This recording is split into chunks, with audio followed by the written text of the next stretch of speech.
Japan, a land where the elegance of cherry blossoms intertwines with the deadly sharpness of the katana. The year is 1467. Kyoto, the capital at the time, was one of the world's most magnificent metropolises, overflowing with art and culture. But beneath this opulent facade lay a powder keg ready to explode, and a single spark would be enough to ignite it. At that time, the Ashikaga shogunate ruled Japan. In theory, the emperor was the son of the sun and a godlike ruler. However, he was confined to his palace. Real power rested with the military dictator, the shogun. But Ashikaga Yoshimasa, the shogun of the time, was one of the strangest leaders history has ever seen. While the country was in turmoil, he hated politics. He spent his days attending tea ceremonies, writing poetry, and gazing at gardens. His only desire was to escape these tedious administrative duties and retire peacefully. Yoshimasa had no son. Therefore, to be able to retire, he declared his brother his heir. "You will be the shogun after me," he said, and led him out of the monastery. But ironically, just as his brother was beginning preparations, the shogun unexpectedly had a son. Now there was only one throne, but two candidates. One was the brother, the other a baby.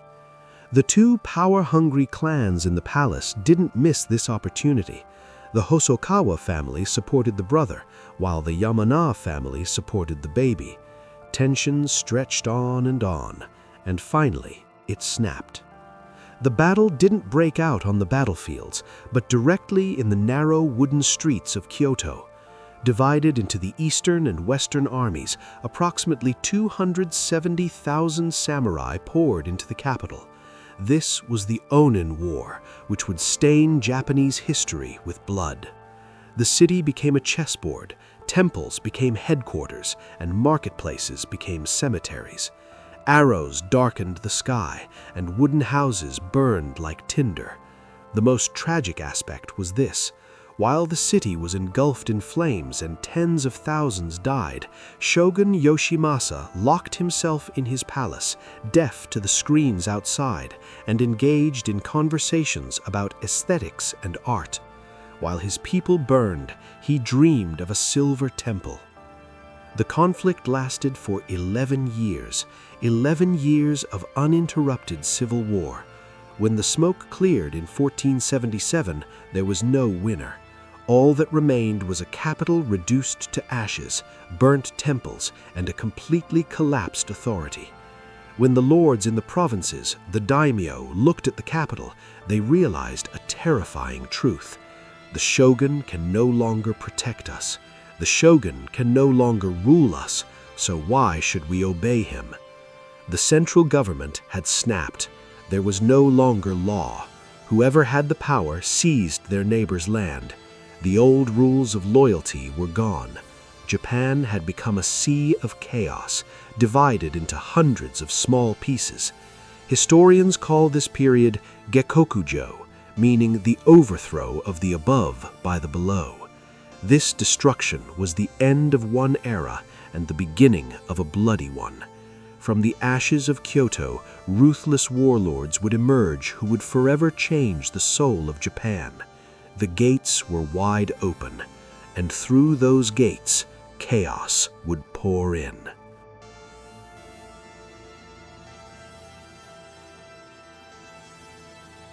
The fire in Kyoto had been extinguished, but its sparks had been carried by the wind to the remotest corners of Japan. The collapse of authority in the capital spread like a virus throughout the country. The shogun was now only a leader in name. In the real world, only one rule applied: power. Japan had become a giant battlefield, divided into hundreds of small feudal lordships with borders shifting daily. Yesterday's loyal general was beheading his master today. Those who were allies in the morning were strangling each other by evening. Historians called this social upheaval Gekkokujo, meaning the underdog devouring the underdog. Your surname or title no longer mattered. If your sword was sharp and your mind cunning, even a farmer could become a king. In the midst of this bloody chaos, eyes turned to a small and seemingly strategically insignificant prefecture called Oda. Here, a young man had taken the head of the Oda clan, Oda Nobunaga. However, Nobunaga was far from the expected noble samurai profile. Even the common people and his own generals secretly mocked him. Their nickname said it all, Owari no Utsuke, meaning the fool of Owari. Why? Because Nobunaga acted like a vagabond defying the strict rules of the time.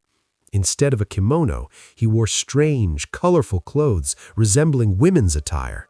He hung a gourd from his belt instead of a samurai sword, and instead of drinking tea with nobles, he wrestled with the village youths in the streets.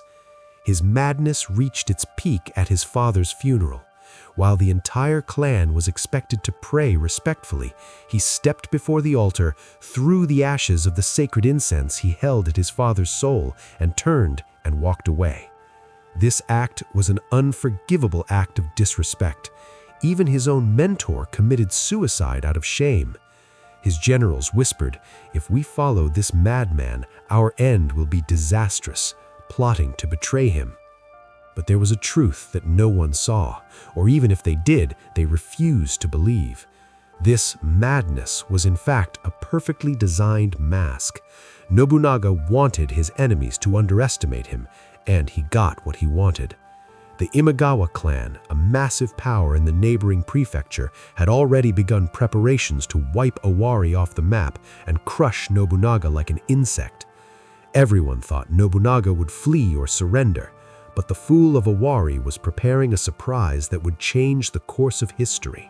A storm was approaching, and Japan would learn through a very bloody lesson who this madman really was. The year was 1560. The inevitable moment that would determine Japan's fate had arrived. Imagawa Yoshimoto, the most powerful and arrogant lord in the East, assembled his massive army of 25,000 men. His objective was clear: to march on the capital, Kyoto, subdue the emperor, and declare himself the new shogun. However, the road to Kyoto passed through the lands of the idiot of Owari. Imagawa was confident he could crush this small obstacle like a fly. Mathematics was on his side. Nobunaga had hastily gathered only about 2,500 soldiers, a ratio of 10 to 1.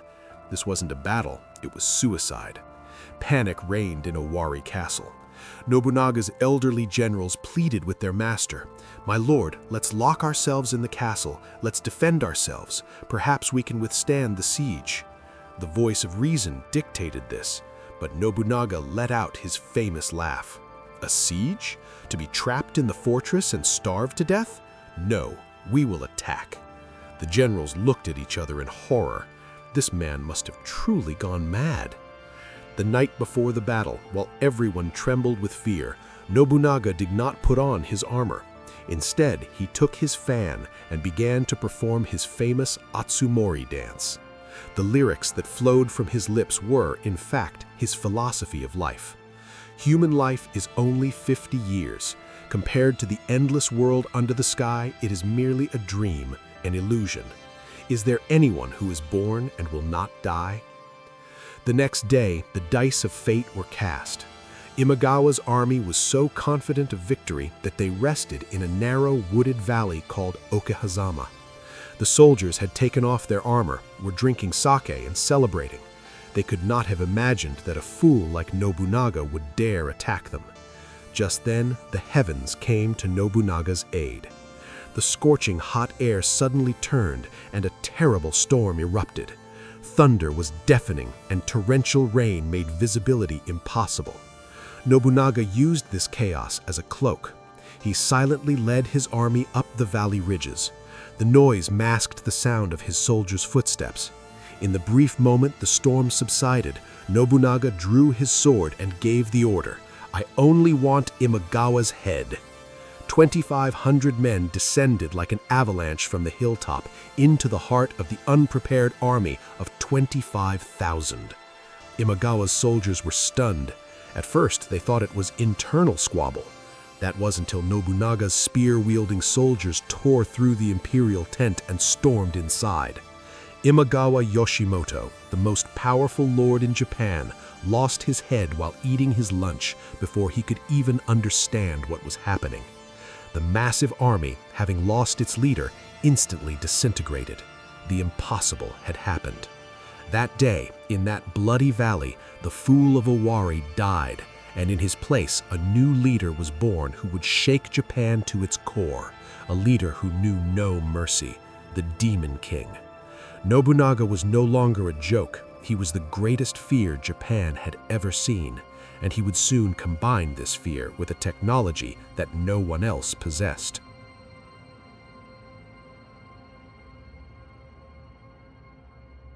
Oda Nobunaga had performed a miracle at Okihazama, but to conquer Japan, he needed more than miracles, a power that no one else possessed, a power that would radically change the rules of the game. And that power came from an unexpected place across the ocean. The year was 1543. A strange Chinese ship, swept away by a storm, docked at Tanegashima Island. But those on board were not Chinese.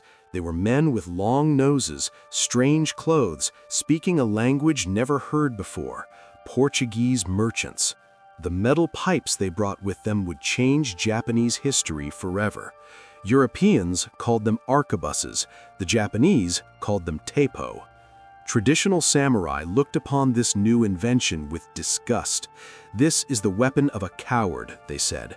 An honorable warrior who is trained for years with the sword can be killed by an ordinary peasant with 5 minutes of training from 50 meters away. There is neither honor nor skill in this.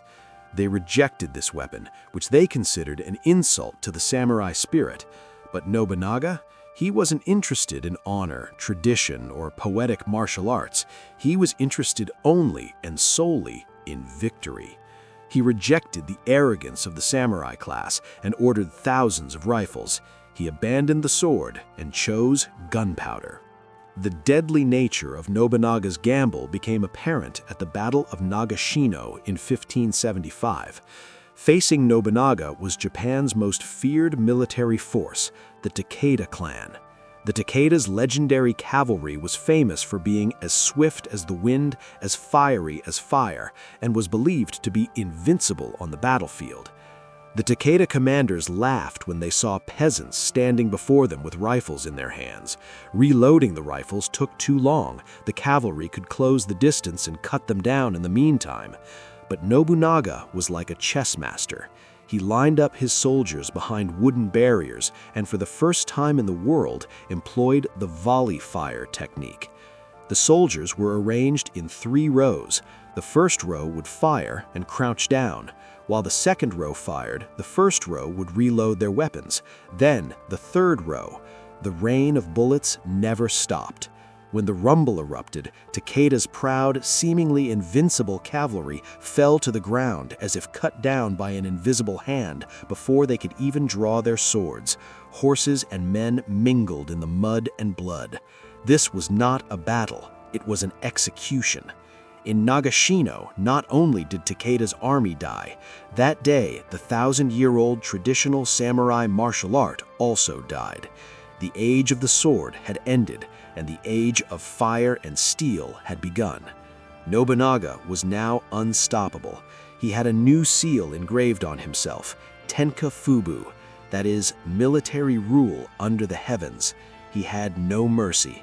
He set fire to Buddhist temples that resisted him, along with the thousands of women, children, and monks inside. I will destroy anyone who stands before me, even if they are a god, he declared. Half of Japan was now in his grasp. The dream of unification was almost a reality.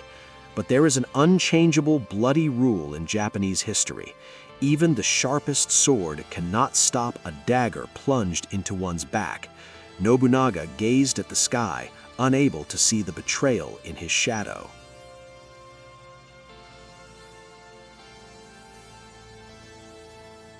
Oda Nobunaga was no longer a warlord. He was the de facto ruler of Japan. His armies were invincible, his muskets blazed with death, and his enemies trembled at the mere mention of his name. His dream of Tenkafubu, the unification of Japan under a single flag, was now only a matter of time. But even the greatest empires in history are destroyed not by external armies, but by whispers from within. As Nobunaga gazed at the horizon, he failed to see the shadow looming just behind him. The year was June 1582. Nobunaga had set out to support an expedition to the west. On the way, he stopped at Honnoji Temple in Kyoto. He didn't have his massive army with him, only a few dozen guards, servants, and tea masters. He felt so safe that he slept unarmed and unprotected in the heart of the capital. At that moment, Akechi Mitsuhide, one of Nobunaga's most trusted, intelligent, and loyal generals, was retreating from the city with his own army. He was ostensibly heading towards the enemy, but in the darkness of the night, Mitsuhide suddenly stopped his horse. He turned to his army, drew his sword, and shouted the most famous treacherous order in Japanese history. "The enemy is at Honnoji. Teki wa Honnoji ni ari." Thousands of soldiers, astonished but with absolute obedience, turned back and surrounded the temple. As dawn broke, the peaceful temple turned into a hell. Arrows rained down, torches set the wooden walls ablaze. When Nobunaga awoke to the noise, he realized it was a rebellion. "Who?" he asked. When his servants told him they had seen Akechi's banners, only these words escaped Nobunaga's lips: "The inevitable has happened." While his guards were dying one by one outside, Nobunaga did not panic. He did not try to escape, because he was a samurai, and he knew his end had come. As the flames consumed the temple, Nobunaga retreated to the innermost chamber. Rather than falling into enemy hands and being humiliated, he chose to die with honor. As the soldiers outside tried to enter, the man nicknamed Demon King committed seppuku, cutting open his stomach and ending his life. His servants set the room completely ablaze to prevent their master's body from falling into the enemy's hands. When the sun rose, all that remained of Honnoji Temple was a smoldering ruin. Nobunaga's body was never found. The man who was on the verge of unifying Japan had been reduced to ashes in a single night. The treacherous general Akechi Mitsuhide declared victory. He thought himself shogun. But he forgot one thing. Another general from the lowest ranks of the army, known as the Monkey, who had sworn to avenge Nobunaga, was rapidly approaching him. The era that began with betrayal would end again in blood.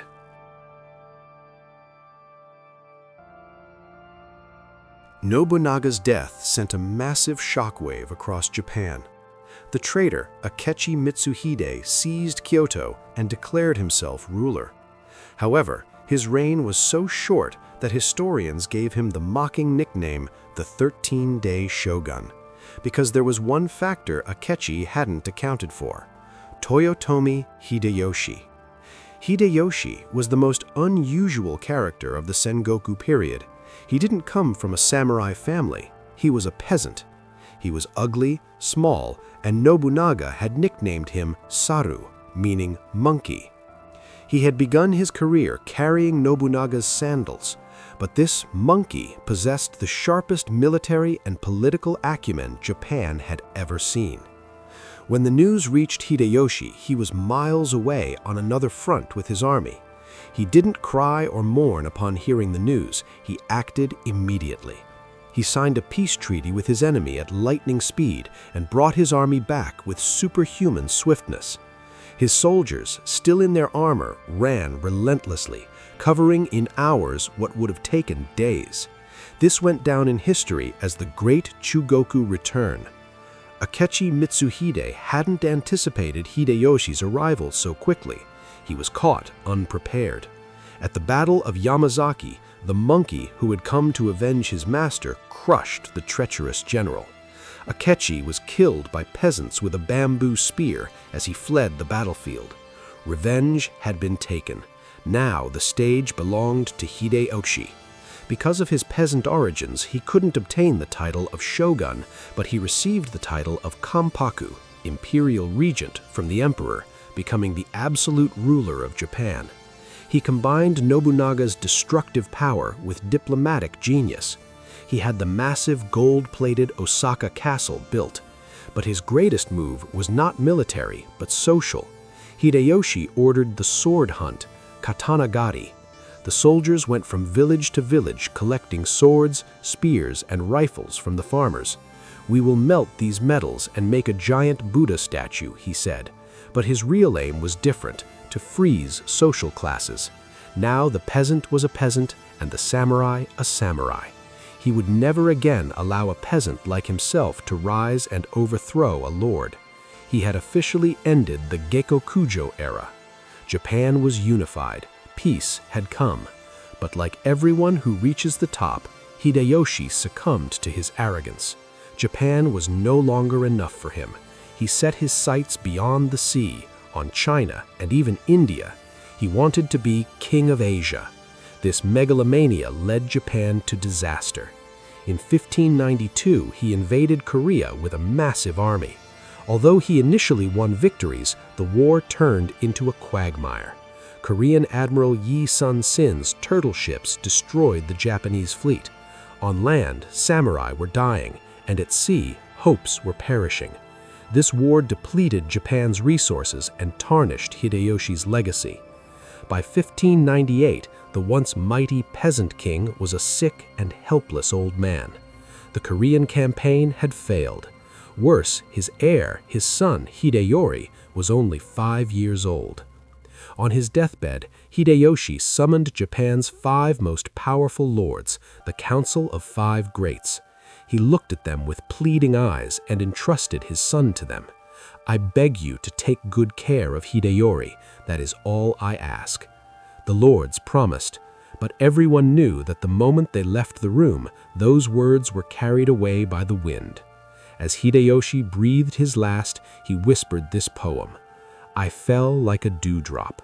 I vanish like a dewdrop. My days in Osaka were only a dream within a dream." The moment he closed his eyes, peace died too.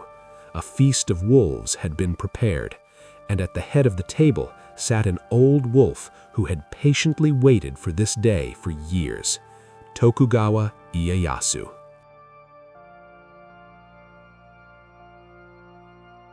With Toyotomi Hideyoshi's last breath, the fragile peace that had settled over Japan like a thin mist suddenly dissipated. The promise the warlords had made to the old man on his deathbed, "We will protect your son," was swept away by the wind. The wolves' feast was now set, and everyone wanted the biggest piece. The country was divided in two with an unprecedented sharpness.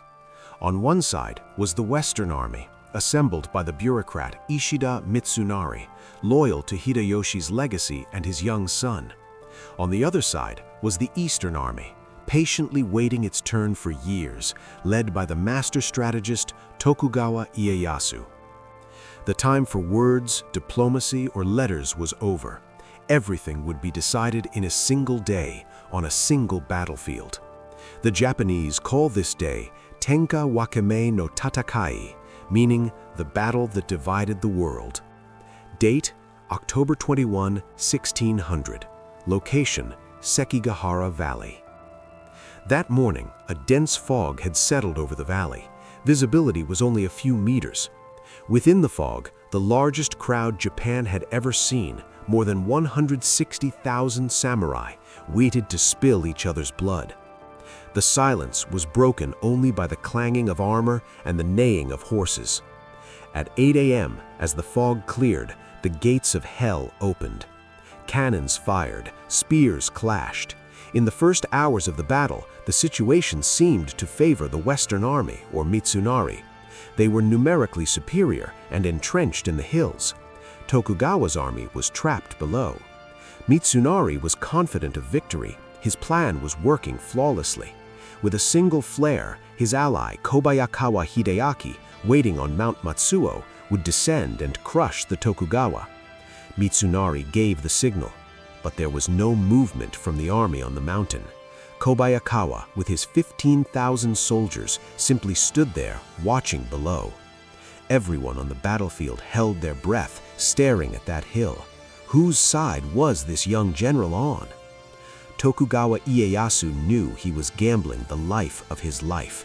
He had made a secret deal with Kobayakawa, but the young general couldn't decide. He was afraid. Ieyasu's patience ran out. He gave a historic order: open fire on Kobayakawa. By ordering artillery fire on his potential ally, he sent him a message: either you choose your side now, or I will become your enemy. The message was received. Kobayakawa made his decision. He descended the mountain with his army like an avalanche, but not to attack Tokugawa, but to attack his own ally, the Western Army. This betrayal became the turning point of the war. Mitsunari's soldiers were stunned. They had been stabbed in the back. The defensive lines collapsed, morale plummeted, and the army disintegrated. The battle turned into a massacre. Ishida Mitsunari, the leader of the Western Army, tried to escape but was captured and executed. As the sun set, only one force remained standing on the blood-soaked plain of Sekigahara: Tokugawa Ieyasu. The century-long civil war effectively ended on that day, on that very battlefield. The Warring States period was over. The winner was clear. But the story wasn't over yet, for Hideyoshi's son still lived in Osaka Castle, and Ieyasu had no intention of sheathing his sword until he had wiped out his rival's lineage. The fog over the Sekigahara plain had cleared, and Tokugawa Ieyasu had declared victory. In 1603, the emperor bestowed upon him Japan's highest military title, shogun. Ieyasu's first act was to change the capital. He chose Edo, present-day Tokyo, a small, swampy fishing village in the east, as his center, instead of Kyoto, where the imperial palace was located. Everyone thought the war was over and peace had arrived, but there was one last problem that haunted Ieyasu's sleep. That problem was a young man living in Osaka Castle, Toyotomi Hideyoshi. Hideyoshi's son had grown into an adult, and all the unemployed samurai in Japan, the Ronin, who had lost their master and hated the Tokugawa, were gathering under his banner. Osaka Castle was like a barrel full of gunpowder, and Ieyasu decided to light the fuse himself before the barrel exploded. The pretext was a temple bell. The inscription on a bell commissioned by Hideyori, spelling Ieyasu's name as divided, was considered an insult. This absurd pretext opened the door to the last great battle in Japanese history, the Siege of Osaka. Winter of 1614. Ieyasu's army besieged the massive Osaka fortress, considered impregnable. However, at the head of the defense was the legendary samurai Sanada Yukimura, nicknamed Japan's #1 warrior. Sanada and his red troops built a small fort called Sanada Maru at the weakest point of the fortress. Thousands of Tokugawa soldiers were annihilated by crashing into this small fort. When Ieyasu realized he couldn't take the fortress by force, he used the weapon he knew best, the trick. He said, "Let's make peace." Hideyori's mother and advisors fell for this trap. As a condition of the agreement, the outer moats of the fortress were to be filled in. However, the Tokugawa soldiers worked so quickly and ambitiously that they filled not only the outer moats, but also the inner defensive moats with rubble. The peace lasted only a few months. By the summer of 1615, Osaka Castle was bare. It had neither a moat nor walls left.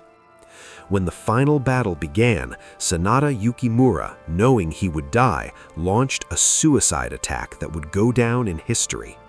With his red-armored cavalry, he charged directly into Ieyasu's headquarters. He attacked so fiercely that the elderly shogun Ieyasu, for the first time in his life, panicked and considered fleeing. But the numerical superiority prevailed. Sanada perished on the battlefield as a legend. Osaka Castle was consumed by flames. Inside, Toyotomi Hideyoshi and his mother, following samurai tradition, performed seppuku amidst the flames. Hideyoshi's lineage, his dreams, and the castle he built all turned to ashes. Now there was no power left that could stand before Tokugawa Ieyasu. The Sengoku Jidai, or Warring States period, officially ended. Japan tightly closed its doors to the outside world. Christianity was banned. Leaving or entering the country was punishable by death. Samurai were no longer warriors who beheaded people on the battlefield, but bureaucrats whose pens were sharper than their swords. This new order was called Pax Tokugawa, meaning the Tokugawa peace.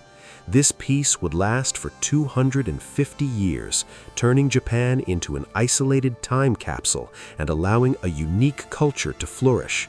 Geishas, kabuki theater, haiku poetry. An old Japanese saying summarizes these three great unifiers. Nobunaga pounded the rice, Hideyoshi kneaded the dough, but Ieyasu was the one who ate it from his seat. The sword was sheathed, until centuries later, when American ships appeared on the horizon emitting black smoke. But that's another story.